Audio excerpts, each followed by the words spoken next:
We're here with the Honourable David Clarke, who's a member of the Legislative Council. And just a couple of questions for you, David.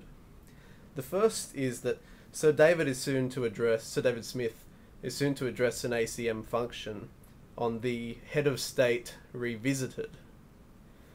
Sir David was Secretary to 5 Governors-General, and he has established with Professor Flint, beyond reasonable doubt, that the Governor-General is Head of State.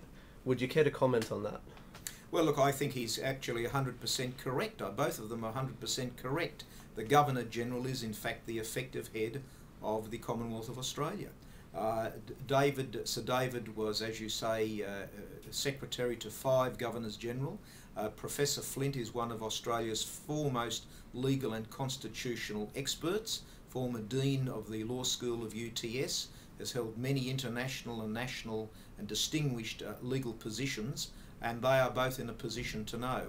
Apart from that, as Professor Flint has uncovered, there is legal precedent for this. There is a High Court case which establishes beyond any shadow of a doubt that the Governor-General is in fact the effective head of state for the Commonwealth of Australia. In 1999, that was one of the primary arguments that was put forward from the Republican case.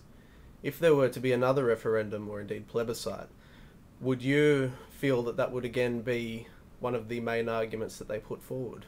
Absolutely. What was true in 1999, it will also be true in the years ahead. The truth is the truth and will always remain the truth. Bob Carr admitted after he left office that the reason he ejected the governor from Government House was the reserve powers. Does this disturb you? Well, first of all, I think that he's fiddling around with what the reality was. I think that there was a campaign to try and whittle away the powers of the governor. I think that there was a lot of that to do with it. The truth of the matter is that we saw a rebellion by ordinary people in New South Wales against the governor being shuttled off into some office, hidden away in some office block somewhere in the CBD.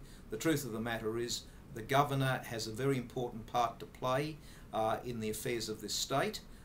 She is independent. It's an independent office, and the governor can more effectively do her duties by being in Government House.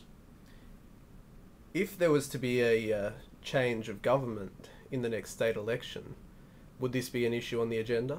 Well, it certainly would be. Barry O'Farrell, who will be the Premier come the 26th of March 2011, has made very, very clear that one of the first things that will be done is to restore the governor to the rightful place of living in Government House. And in fact, I remember some years ago participating in a great citizens' march of many thousands of ordinary people here in Sydney who were demonstrating in support of that being done, and will be carrying out the will of the people on this issue.